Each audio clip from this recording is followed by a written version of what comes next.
看。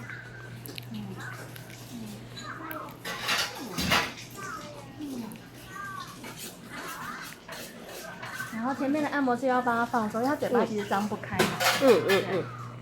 所以我们前面的放松完之后，再让他吃，然后吃的时候就是一定要让他整个嘴巴就是要完成形成一个复牙，就是不要让他张开吞太费力了。对，尽可能让他就是整个还要了，好，我立刻来，这是关东煮配饭，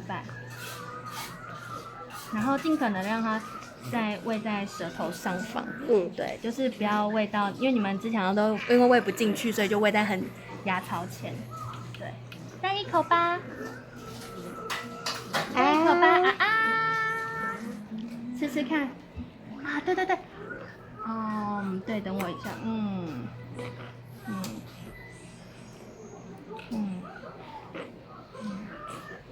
他爸跟我说还要捏上去，要吗？他说要这样捏。这样捏吗？他说老师教的，有吗？我自己的话，我这样就够了。对如果你们有闭起来就可以了，是不是？对，我就是希望它可以完全的闭唇啦。那我就是习惯做下颚固定这样子，就是我稍微推一点点，然后但是不是说整个把它的这样子插进去，就是我是推这边，让好像有点嘟嘴这样，对，有点嘟嘴这样子，对。妈妈等一下可以试试看，看看感觉的。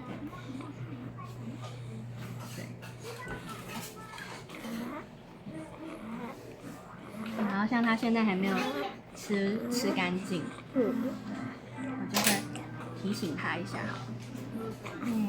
怎么提醒？就是我会用一个空汤匙稍微去提醒他一样，然后压一下他的舌头，提醒他如果要吞干净，他的舌头就在动了。对，稍微提醒他一下。压在舌头的前侧吗？其实尽可能希望是压在舌头上方中间到前面。对，然后因为我觉得菌的呕吐反射比较容易被诱发，对，所以我发现它其实到中间，然后到中2/3就会有反应。那我们通常是后1/4会有反应的，对，所以不要压太里面，我怕它吐。大概是前面到中间的位置。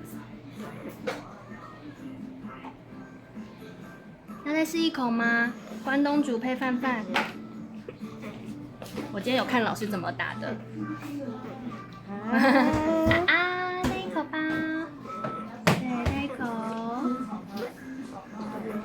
然后今天菌群很棒的事情是，它的舌头其实都会粘贴在上颚，就是，对，这是它很棒的地方。可是因为它吞不干净，所以我食物每次还没有来不及放进去，它可能就又会再吃一下，就还在练习这个节律。我其实蛮建议你们还是要让它，就是。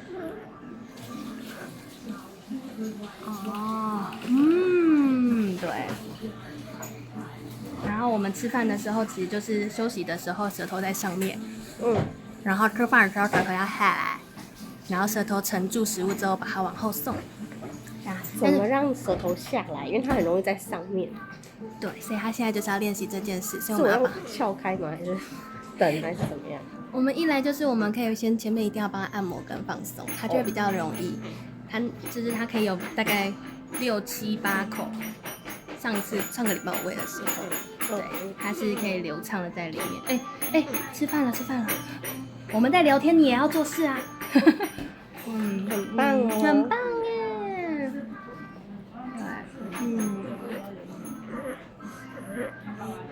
然后菌其实它吃一口，它要吞很多次，对吧？就是它一口没办法，就是这样吮2、3下把它吃好，对。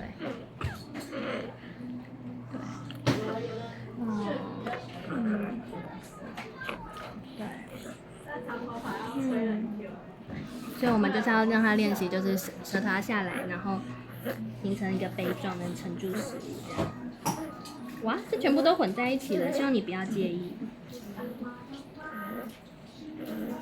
有菜，然后肉跟关东煮饭，可以吗？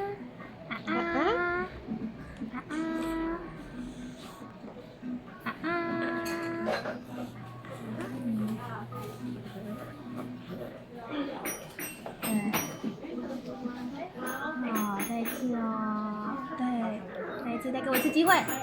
好，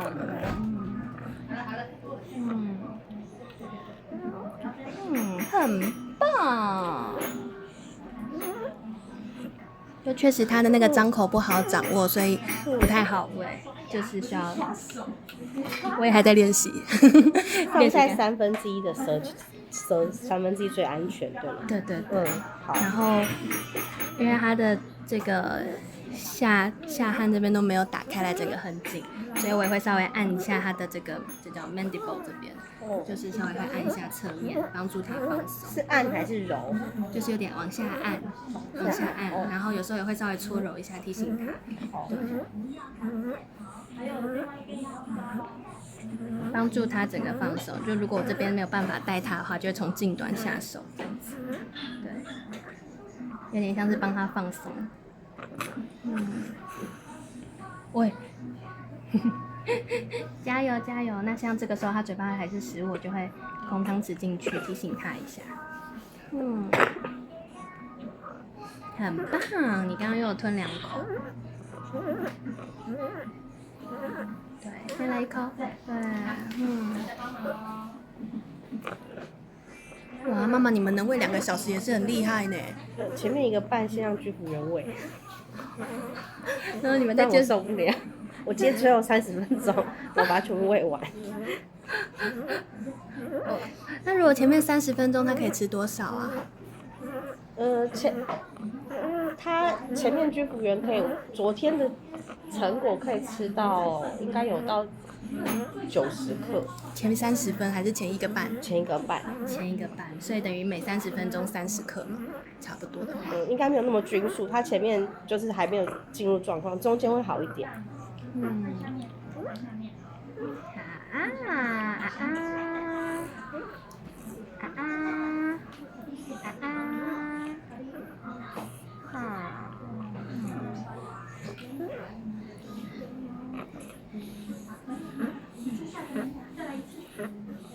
那你要记得吃哦。不要讨霉，你还讨霉。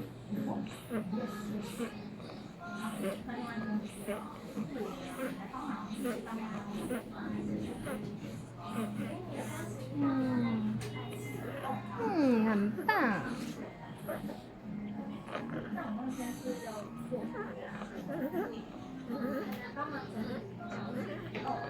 然后就是，对，像这种时候。